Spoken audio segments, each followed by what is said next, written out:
오늘 아침 말씀은 지난주에 이어서 마가복음 제13장 28절부터 37절까지를 보겠습니다. 마가복음 13장 28절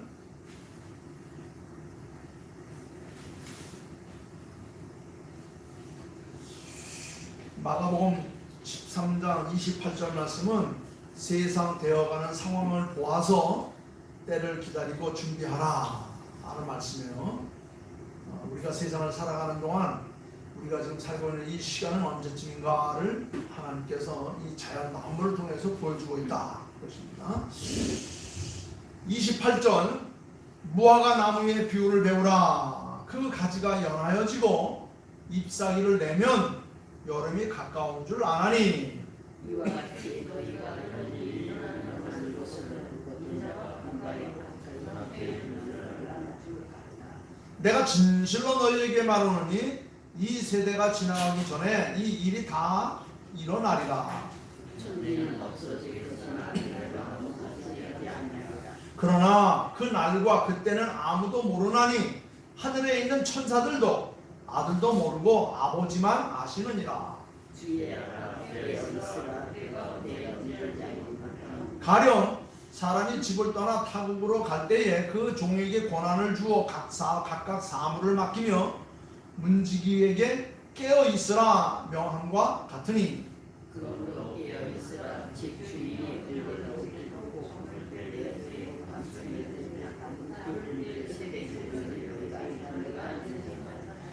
그가 호련히 와서 너희가 자는 것을 보지 않도록 하라. 깨어 있으라 내가 너희에게 아멘. 우리가 살아오고 있는 환경, 주변 여건들을 보면서 우리가 지금 어떤 상황 가운데 있는가를 알 수 있는 그런 예지 능력을 우리에게 주었어요.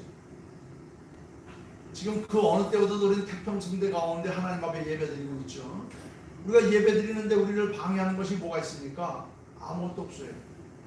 오히려 내 마음, 내가 게으러하고 내가 귀찮아하고 내가 나태하기 때문에 하나님 앞에 예배드리는 것이 소홀해지지, 주변의 환경과 여건은 그 어느 때보다 그 어느 시기보다도 정말 좋은 시대에 우리가 살아가고 있습니다.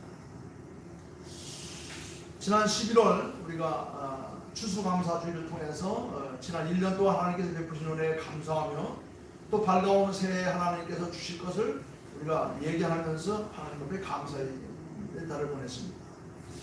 이제 12월은 한 해를 마치며 새해를 맞는 그런 달입니다. 성탄의 계절이죠. 새해를 맞이하기 위해 또 기다리며 준비하는 그런 달이기도 합니다. 그런데 이 초대교회 때부터 성탄 4주간 절부터를 대강절이라고 그랬어요. 성탄 4주 전부터, 그러니까 12월 초가 들어서면 대강절이다. 이제 그렇게 해서 대강 첫 주, 대강 둘째 주, 대강 셋째 주 이렇게 말하는데, 그 말은 뭐냐면 그리스도의 오심을 예비하는 그런 마음과 자세로 우리가 한 달을 보냅니다. 뭔가를 기다린다고 하는 것은 참 경건한 마음과 자세로 준비하는 것이죠. 손님이 우리 집에 오게 되면 그냥 있을 수 있으니까 안팎으로 청소를 하고 음식을 준비하고 장식을 하고 많은 준비를 하죠. 마찬가지로 우리 주님께서 오신다는 사실을 우리가 고지받았으므로 이제 주님을 우리가 영접하기 위해서 준비하는 그 기간. 그래서 초대교회는 믿음의 시대인데, 그 믿음의 시대에는 온 교회, 온 나라, 온 성도들이 주님의 오심을 준비하기 위해서 대강절기라고 하는 그런 절기를 만들어서 그렇게 지켰다는 겁니다.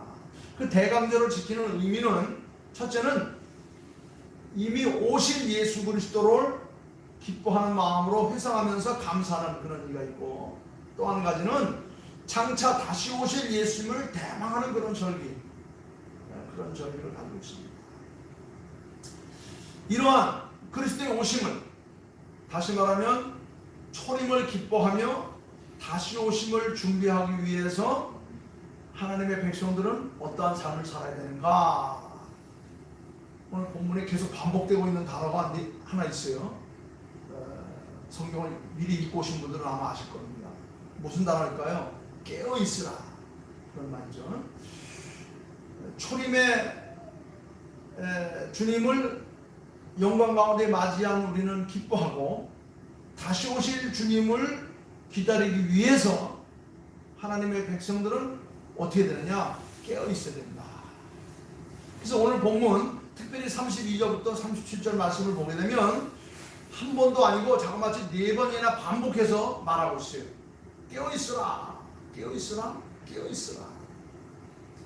이 깨어있으라는 말은 마태복음 25장 거기에 나타난 예수님의 12 처녀 비유와 연관해서 우리에게 이야기합니다. 우리가 찬송가 지금 신랑 대신 예수라고 하는 175장 찬송을 불렀는데 신랑 대신 예수, 유대인들의 결혼식은 주로 결혼식뿐만 아니라 그 사막 지역, 이 아랍 지역, 그 팔레스타인 지역의 모든 사람들의 주요 행사들은 저녁 때 해요. 왜냐하면 낮에 너무 뜨거우니까. 낮에 바람 불고 뜨겁고 그래서 낮에는 주로 다 그늘에 들어가서 쉬어요.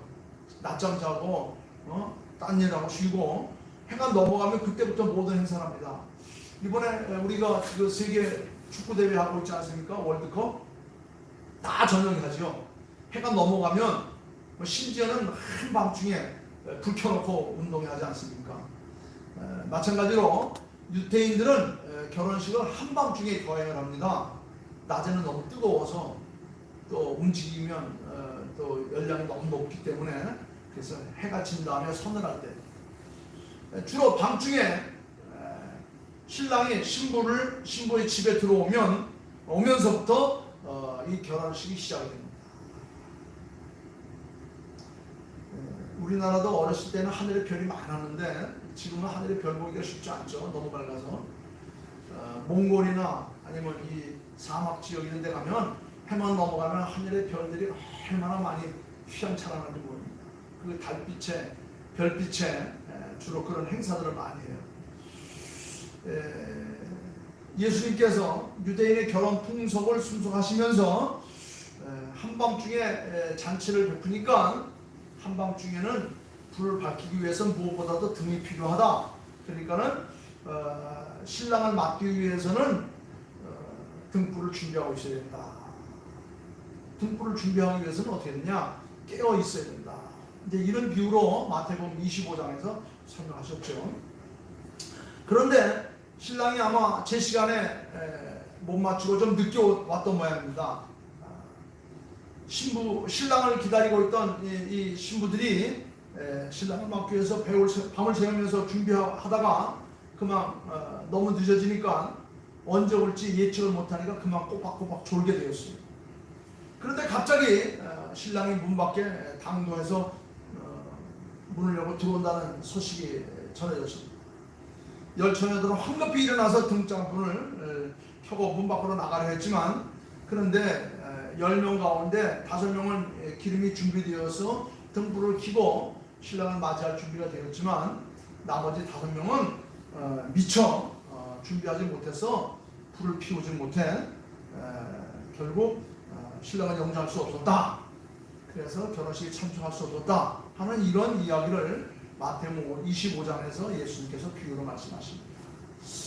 그러면서 예수님께서 결론적으로 하신 말씀이 기름을 미처 준비하지 못한 5 처녀들을 꾸짖으면서 하는 말씀이 그러니까 깨어있어야 되지 않느냐. 깨어있으라. 그러면서 그 말을 받아서 오늘 본문에서 말하기를 그날과 그 시는 알지 못한다. 그러나 우리가 주변 환경을 보면 언제쯤 신랑이 도착할지를 우리가 눈치채고 있어야 되지 않겠느냐. 무화과 나무의 비유를 보라. 나무 가지가 연화해지고 잎사귀를 내면 여름이 가까운 줄을 알고 그와 같이 너희들이 준비해야 되지 않느냐. 이런 이제 이야기를 예수님께서 주기로 풀어봅니다. 그래서 오늘 본문 말씀 보면 그날과 그 시, 주님이 다시 오실 그날과 그 시, 신랑이 오실 그날과 그 시, 주님께서 우리를 그날과 그날 부르실 그날과 없이 이 모든 것 이런 것들을 위해서 우리가 해야 될 게 뭐냐? 주의하여 깨어 있으라. 그때가 언제일지 알지 못한다. 그러나 하나님께서는 주변 모든 환경과 여건을 통해서 우리에게 그런 것들을 다 예시해 주셨다. 이 말씀에서 예수님을 신랑으로 비유하고 있고 우리 모든 성도들을 신부의 열 친구들의 비유하고 있는 것을 볼 수가 있습니다. 이 말씀을 통해서 우리가 도전을 받을 수 있는 것은 깨어서 미리 준비하지 못한 자들은 신랑을 맞이할 수 없다라고 하는 그런 의미가 있습니다. 이제 12월 성탄의 계절을 맞이해서 초대교회에서 대강절을 우리가 지켜왔던 것처럼 주님께서 우리에게 주시는 말씀 역시 깨어있으라. 깨어있으라. 자, 그렇다면 왜 깨어있어야 되는가? 또 깨어있어야 할 이유는 뭔가? 깨어있는 방법은 뭔가? 오늘 본문 말씀을 통해서 잠깐 살펴보면서 우리 주님 다시 오신 날을 기대하는 그런 간절한 마음으로 우리가 한 달을 보낼 수 있도록 하도록 하겠습니다. 첫째로 깨어있어야 할 이유는 심판이 있기 때문이라는 겁니다. 심판이 있기 때문입니다. 이 대강절, 이 초대교회 성도들이 대강절을 지켰던 이유는 주님 심판대 앞에 설 준비를 하는 기간을 주었다는 겁니다. 그러기 위해서 우리는 깨어 있어야 됩니다. 성경을 읽어보면 심판에는 세 가지 종류가 있습니다. 세 가지 종류가 나타나는데 첫째는 개인의 행위에 대한 심판이 있습니다. 개인의 행위, 각자에게 주어진 그 행위에 대한 심판. 에스겔서 18장에 보게 되면 이런 말이 있어요. 에스겔서 18장 20절에 보면 의인의 의도 자기에게로 돌아가고 악인의 악도 자기에게도 돌아간다. 또 전도서 12장에도 보면 하나님은 모든 행위와 모든 은밀한 일을 선악간에 심판하시느니라. 하나님은 인간이 선을 행하든 악을 행하든 어떤 일을 행하든 간에 그 행한 것에 대한 각자의 책임을 물으신다. 그래서 우리가 사는 날 동안에 하나님의 죄에 대한 보응으로서의 심판이 있다는 것을 우리는 염두에 두며 살아야 합니다. 학생들이 1년 동안 공부하고 난 다음에 결선을 하죠. 기말고사를 본다든가 학년고사를 본다든가 아니면 진급심사를 본다든가 하는 거예요. 학교뿐만 아니에요. 직장생활, 사회생활도 마찬가지지 않습니까? 특별히 군대 생활하는 사람들도 보면 진급하기 위해서는 진급심사를 하지 않아요. 체력검사를 하게 되고 실력검사를 하게 되고 성적검사를 하게 되고 많은 그런 과정들이 있습니다. 그런 과정들을 통해서 자기가 여기까지 해왔던 것에 대한 결산을 내리는 그런 것이 있습니다. 우리 교회도 1년 지나고 나면 이제 우리 1년 동안 헌금이 얼마 들어왔고 어떻게 사용했고 하는 것을 다 제가 또 확인해서 결산합니다. 어떤 분이 얼마를 냈고 어떤 분이 어떻게 쓰니까 하는 거 전부 다 마찬가지로 우리가 하나님 앞에 섰을 때에 각 개인의 행위에 대한 심판이 있다는 것을 성경에서는 여러 곳에서 이야기하고 있어요. 또한 두 번째는 어떤 심판이 있냐면 모든 사람들에게 보편적으로 동일하게 오는 심판이 있는데 죽음과 함께 오는 심판이 있어요. 히브리서 9장에 보면 이런 말이 있습니다. 한 번 죽는 것은 사람에게 정한 것이요 그 후에는 뭐가 있다고요? 심판이 있다고 했어요. 한 번 죽는 것은 사람에게 정해진 것이요. 이게 바로 이치예요. 이게 법이에요. 그 후에는 심판이 있다. 사람은 누구나 다 한 번 죽을 수밖에 없어요. 나를 낳으시고 기르시고 키우셨던 부모님 다 때가 되니까 하나님께서 풀어가셨어요. 안타깝지만 어떻게 할 수가 없습니다. 왜? 그건 하나님께서 정하신 법이기 때문에. 그때 우리의 육체는 원래대로 흙으로 되돌아가고 우리의 영혼은 하나님의 심판대 앞에 서서 심판을 받아 한쪽은 천국으로 가고 한쪽은 지옥으로 간다. 이것이 우리들의 믿음이에요. 이것이 성경이 가르치고 있는 이 법칙이에요. 이런 심판들이 누구에게나 다 있습니다. 한번 죽는 것은 사람에게 정해진 것이다. 그 다음에 세 번째 심판은 뭐냐? 세 번 심판은 요한계시록에 보면 많이 나타나는데 주님의 재림과 더불어 이루어지는 종말론적인 심판이라는 겁니다. 요한복음 5장에 그랬어요. 선한 일을 행한 자는 생명의 부활로, 악한 일을 행한 자는 심판의 부활로 나오리라. 구원받는 자는 하나님과 더불어 하나님 나라에 영생을 하지만 구원받지 못한 자들은 지옥에서 고통을 당하며 멸망을 당할 것이다. 이와 같은 우리 인생살이는 이 삼중의 심판이 있다는 것을 성경에서 우리에게 이렇게 가르치고 있어요. 지혜로운 사람들은 이것을 잘 깨달아 알고 준비하며 사는 겁니다. 이 심판을 위해서 우리는 어떻게 됩니까? 깨어 있어야 됩니다. 기도하는 겁니다. 준비하는 겁니다. 예배를 사는 겁니다. 하나님 앞에 심판 받을 준비를 하는 기간을 이 초대교회나 중세교회 교부들은 그걸 대강절이라고 하는 절기를 만들어서 그렇게 경건하게 신앙생활을 했어요. 지금 우리는 12월 성탄 계절을 우리가 맞이하면서 주님 오심을 기뻐하며 감사하며 또 다시 오실 주님을 우리가 기다리며 깨어 기도하는 그런 자세로 우리가 경건한 신앙생활을 하라고 하는 겁니다. 연말 연시가 되면 그냥 많은 사람들이 송년회, 망년회 무슨 등등해서 먹고 마시고 춤추고 그냥 그렇게 막 흥청망청 대고 지나가요. 그런데 오히려 경건한 사람들은 또 따로 모여서 하나님 앞에 한 해를 보내며 예배드리고 음악회를 하며 찬양합니다. 지난 12월 5일날 제가 다니는 고등학교 이제 신우회가 있는데 신우회원들 한 100여 명이 모였어요. 내 위로 한 20회 정도, 내 밑으로 40회 정도 한 곳에 모였습니다. 서울에는 한 교회에서 모였어요. 아주 경건되게 예배를 드리고 음악회를 했습니다. 근데 우리 아들 윤재가 나가서 이제 찬양할 수 있는 그런 순서를 얻었어요. 윤재가 나가서 그 고등학교 동문들의 그 경건한 예배를 보면서 자기가 느낀 점을 잠깐 얘기를 했습니다. 한자 얘기하면서 지금 말한 대로 한 해를 보내면서 많은 사람들이 숙련의 망년을 보내면서 흥청망청 시간을 보내는데 바로 이곳에 이런 경건한 무리들이 있어 하나님께서 이 나라를 지키시고 복 주시지 않는가라고 하는 그런 간단한 멘트를 했습니다. 그렇습니다. 우리 하나님을 믿는 사람, 주님 다시 오심을 간간하게 기다리는 사람들은 그 어느 한순간도 허투루 보내지 않고 항상 경건된 마음과 자세로 그렇게 시간을 보내는 겁니다. 12월 성탄의 계절은 바로 이렇게 하나님 앞에 심판을 준비하는 그런 마음과 자세로 한 해를 보내며 또 한 해를 우리가 맞이하는 그런 시간을 가집니다. 하나님의 심판을 생각할 때 곧 마음속에 새겨두어야 할 성경 말씀이 있는데 갈라디아서 6장 7절 말씀 보면 이런 말이 있어요. 하나님은 만홀히 여김을 받지 아니하시나니 사람이 무엇으로 심든지 그대로 거두리라. 이 말씀은 우리에게 두 가지 도전을 줍니다. 하나님은 만홀히 여김을 받지 않는다. 이 말은 뭐냐? 하나님은 결코 속임을 당하지 않는다는 겁니다. 인간이 아무리 지혜롭고 뛰어나고 훌륭하다 할지라도 결코 하나님을 속일 수 없다는 겁니다. 하나님은 인생들에게 만원의 영혼을 당하지 않는다. 오히려 하나님은 모든 인생들의 삶을 속속히 다 하고 계시니 우리가 어떻게 됩니까? 깨어 기도하며 경건하게 하는 겁니다.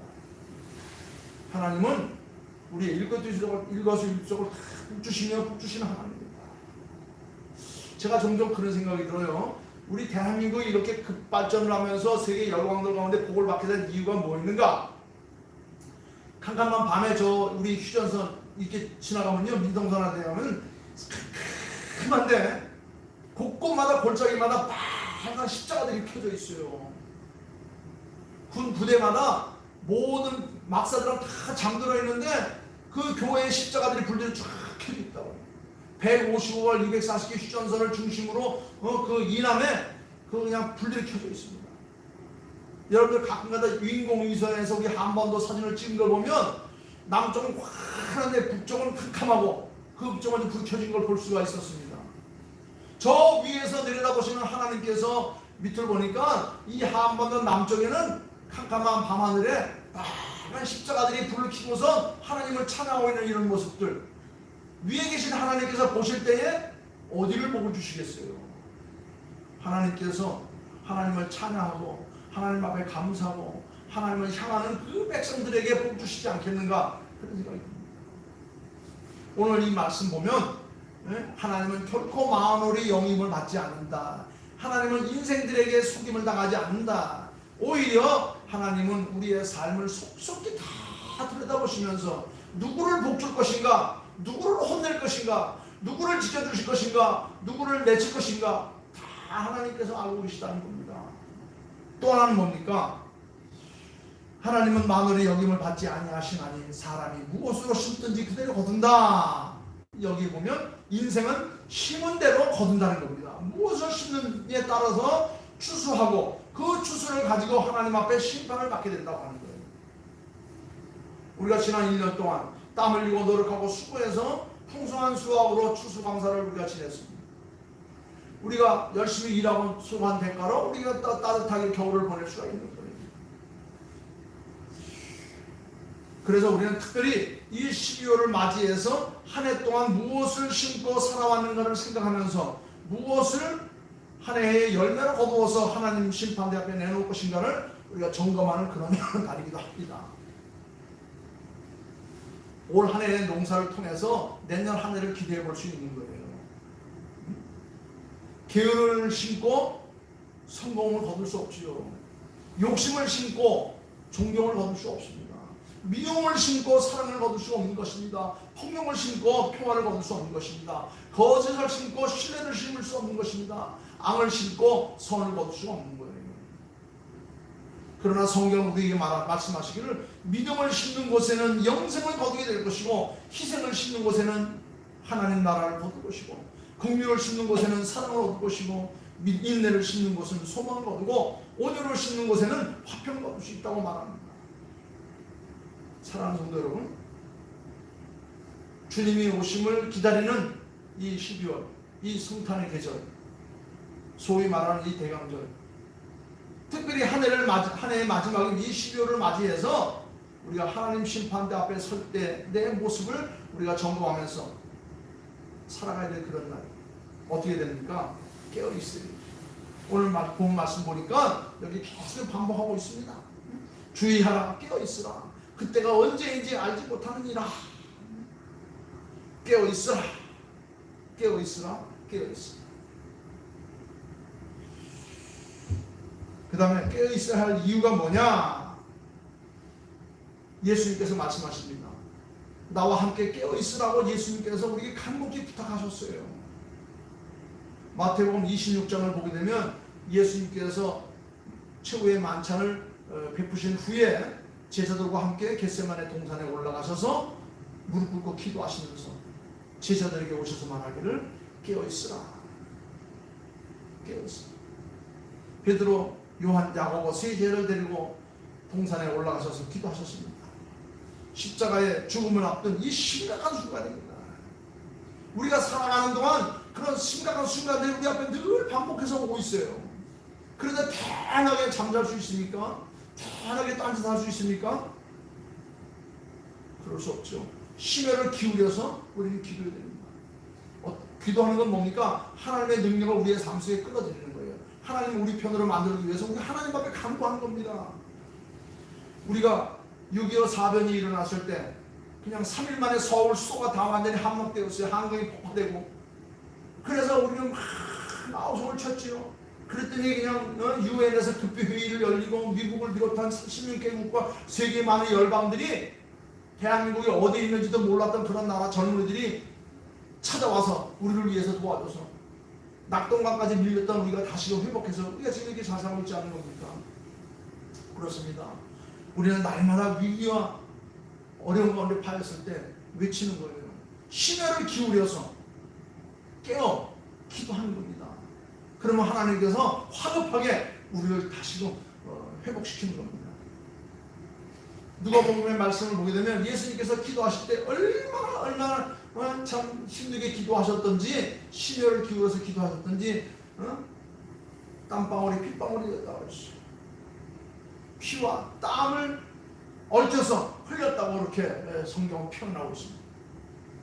그런데 이렇게 기도할 때 제자들은 예수님의 심정을 이해하지 못한 채 뭐 하고 있었어요? 졸고 있었어요.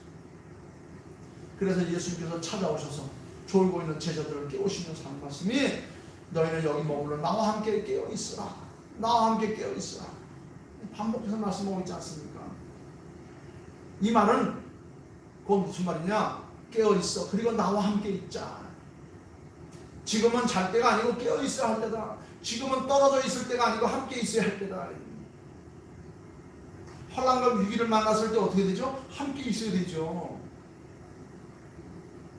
저희 아버님, 작은아버지가 일사업 때 피난을 넘어오셨어요. 저한테는 할머니, 저한테 큰어머니, 또한 형님, 식구들 전부 다 이모네, 고모네 식구들 다 같이 근 한 달 가까이 저 평안북도 영변에서부터 걸어서 여기까지 오셨는데 그만 임진강변에서 아기를 낳고 3일 걸려서 용산역까지 와가지고 거기서 그만 헤어지고 말았어요. 거기서 헤어지고 만 게 평생을 못 만나고 그냥 헤어지고 만 겁니다. 여러분 위기를 만났을 때 함께 있어야 되는 거예요. 떨어져 있을 때는 아니고 함께 있어야 될 것입니다. 우리는 지난 1년 동안 살아오면서 나는 정말 깨어있는 삶을 살았는가? 12월 한 달 주님 오신 날을 우리가 기뻐하기도 하지만 우리가 다시 오실 주님을 기다리면서 우리가 더 경건하게 더 열심으로 감사하며 살아야 되지 않겠나요? 어두움 속에 게으름과 나태와 불의와 타협하면서 졸고 있는 생활을 살고 있지 않았는가? 영적으로 졸고 있는 생활을 살고 있지 않았는가? 주님께서 우리에게 시간을 준 것입니다. 기간을 준 것입니다. 이제 한 두세 주만 또 지나면 또 밝은 또 2023년 새해가 또 밝을 것입니다. 또 봄이 되면 언제 추웠느냐고, 또 기쁘고 즐거운 날이 오면 언제 또 그런 힘들고 어려운 날이 있었느냐고 또 다 잊어버리고 그러고 살아가요.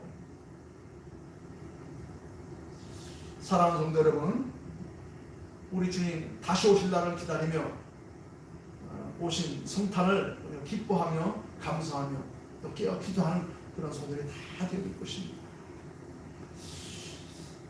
졸고 주저앉아 졸고 또한 게으르고 나태할 것이 아니라 주님 앞에 깨어있는 그런 사람들이 되어야 됩니다. 그 다음에 깨어있어야 할 이유는 뭐냐? 내가 깨어있을 때에 다른 사람들을 깨울 수 있습니다.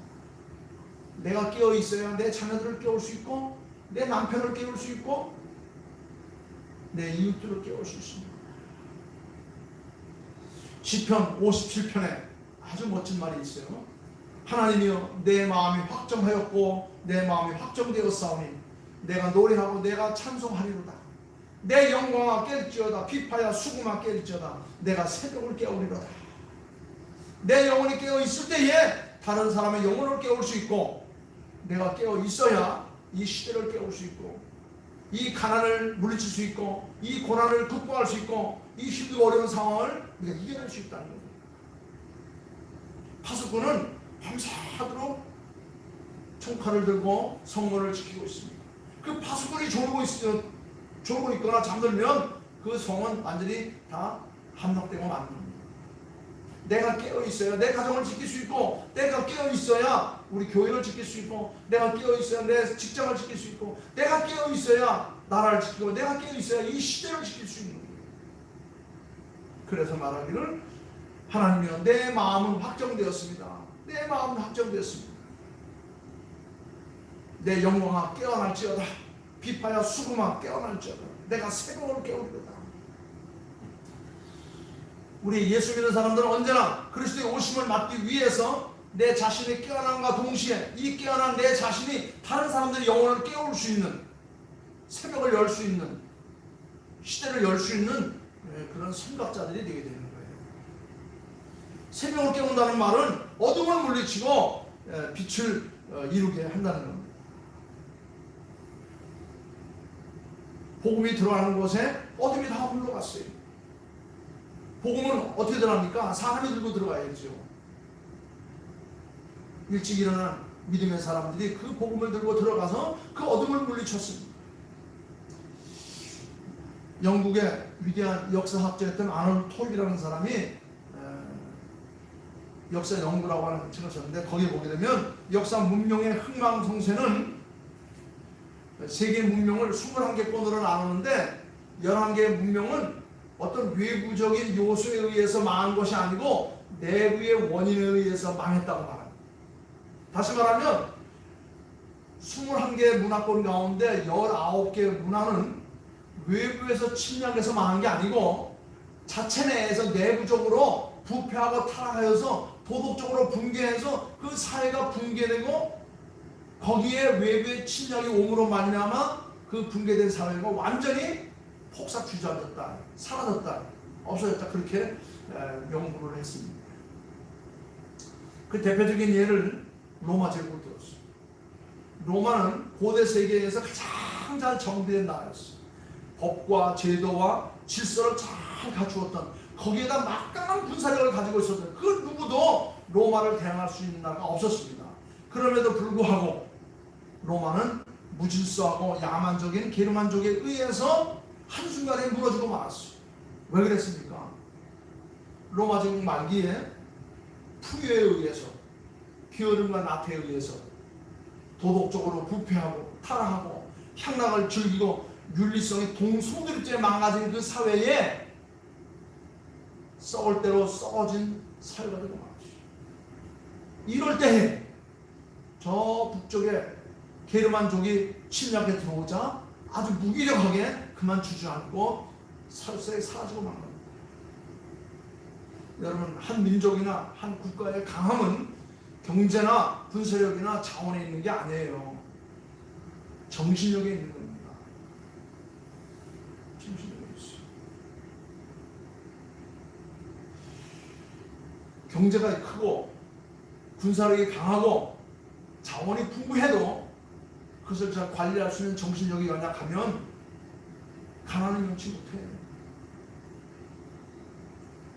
북미와 남미의 차이점을 볼 수 있습니다. 남미는 금으로 도배가 된 나라였지만 남미는 지금도 가난은 연치 못하고 있어요. 그러나 북미는 복음이 들어가서 예수 그리스도로 말미암아 모든 것이 깨어있고 정제된 그런 사회 제도를 운영하고 있으니까 강한 나라가 될 수 있는 거예요. 역사를 보아도 정신력이 강한 민족들만이 강한 힘을 가지고 역사를 이끌어왔던 것을 볼 수 있습니다. 그 대표적인 민족을 찾는다면 유대민족을 볼 수 있어요. 오늘날 유대인들 AD 70년도에 나라를 잃어버리고 2000년 동안 나라 없이 유리방황을 하다 살다가 1948년 5월 3일 날 나라를 세웠어요. 다시 말하면 우리나라 고조선 때 나라를 잃어버렸다가 2000년 만에 자기 조상들이 살던 팔레스타인에다가 다윗의 깃발을 꽂아놓고 이게 우리 땅이니까 거기 먼저 들어와 사는 사람 다 나가라. 그래서 시작된 게 중동 문제이고 그것이 지금까지 역사를 이루는 것입니다. 그럴 수 있는 힘이 어디 있었느냐? 바로 정신력이 있었어요. 그들의 정신력은 바로 뭐냐? 바로 신앙 교육에 있었던 것입니다. 유대민족들, 정말 우리 강원도 땅밖에 되지 않는 조그만한 나라, 인구도 얼마 되지 않은 나라가 지금 세계를 이끌어가는 그런 선두주자 국가가 되고 있는 거예요. 강한 정신력을 이룩한 그 바탕에는 바로 신앙교육이 있었습니다. 이스라엘의 신앙교육은 구약성경에 있는데 구약성경 레위기서 19장 2절 말씀, 교육의 제1정신입니다. 그 뭐냐? 너희는 거룩하라. 나 여호와 하나님은 거룩함이니라. 하나님이 거룩하니 너희도 하나님처럼 거룩한 백성이 되어라 하는 것이 그들의 교육 제1목표였어요. 그 강한 신앙 교육이 강한 정신력으로 정신의 민족성을 이루게 되었던 것입니다. 그 속에 하나님께 주신 지혜가 있는 거예요. 여호와를 경외하는 것이 지혜의 근본이라. 하나님을 바로 섬길 줄 알아요. 이런 민족이 바로 새벽을 여는 민족이 되었고 역사를 이끌어가는 선두자가 되었고 하나님께서 복 주심을 받는 감당하는 그런 민족이 되었습니다. 사랑하는 성도 여러분, 우리는 예수님을 믿어도 건성을 믿어서는 안 됩니다. 다시 말하면 우리가 신앙생활을 해도 건성거서 신앙하는 거 아닙니다. 주일 하루 교회 와서 예배 드리는 것으로 우리는 모든 것이 끝나는 것이 아니라 날마다의 삶 속에 그리스도인의 향기를 나타내며 그리스도의 모습을 우리가 지켜하며 살아가는 겁니다. 그러기 위해서는 항상 하나님의 뜻을 찾기 위해서 하나님의 음성을 듣고 말씀을 읽고 그 말씀 속에 우리가 살아가도록 애쓰고 노력하는 겁니다. 거기에 핵심 뭐냐면 예배하는 삶입니다. 정말 내 신앙의 삶이 하나님 앞에서 깨어있는가? 내 영혼이 하나님 앞에 깨어있음과 더불어 하나님과 동행하고 있는가? 뿐만 아니라 나의 깨어있음을 내 자녀들과 내 가족과 내 시대를 깨우고 있는가? 여기에 바로 주님께서 우리 주신 도전이 있는 겁니다. 깨어있는 자만이 남을 깨울 수가 있죠. 깨어있는 자만이 민족을 깨울 수 있고 역사를 깨울 수 있습니다. 이런 사람이 주님 다시 오심을 우리가 기쁘게 맞이할 수 있고 부정함 없이 맞이할 수 있고 마침내 주님의 손을 붙잡고 하나님 은혜에 깊이 들어갈 수 있는 것입니다. 이제 12월도 얼마 남지 않았지만 이 짧은 기간 동안 하나님께서 우리에게 준비할 수 있는 그런 도전을 주시는 겁니다. 깨어있어. 그날과 그 시는 아무도 알 수 없다. 마지막 30절 말씀이니까 깨어있으라. 내가 너희에게 하는 이 말은 모든 사람들에게 하는 말이다. 모든 사람들이 하는 말이야. 이 말씀을 우리가 잘 새겨듣고 우리가 하나님 은혜에 더욱더 깊이 잠겨들 수 있는 그런 신앙이 될 수 있기를 다시 한번 주의 이름으로 축원합니다. 기도하겠습니다. 아버지 하나님 감사합니다. 우리가 살아오는 이 시와 그 때를 우리는 참 알지 못하지만 하나님께서는 주변 환경과 여건을 통해서 모를 이것음을 우리에게 보여줬습니다. 무화과의 피우를 배워라. 그 가지가 연하여지고 잎사귀를 내면 여름이 가까운 줄 아나니 말씀하셨듯이 이 되어가는 모든 상황을 보면 우리 주님 다시 오실 날이 멀지 않았다는 것을 우리에게 보이십니다. 그러나 더디 온다고 우리가 나태하거나 게으르지 않고 졸고 있지 않고 오히려 깨어 있어 더욱더 열심히 준비하여서 또 경건된 삶으로 우리가 주님을 잘 영접할 수 있는 저희들 되게 하여 주시옵소서. 하나님이 거룩하니 우리도 거룩하라고 하신 이 귀한 말씀 가운데 우리가 살게 하시고 결코 게으르거나 나태하거나 방종하거나 참 몸이 건조한 그런 생활이 아니라 하나님 앞에 올바른 신앙생활 잘 감당할 수 있는 저희가 되게 도와주시옵소서. 모든 말씀을 감사하며 끝까지 우리를 깨우신 우리 주 예수 그리스도의 이름 받들어 기도하옵나이다. 아멘. 아멘.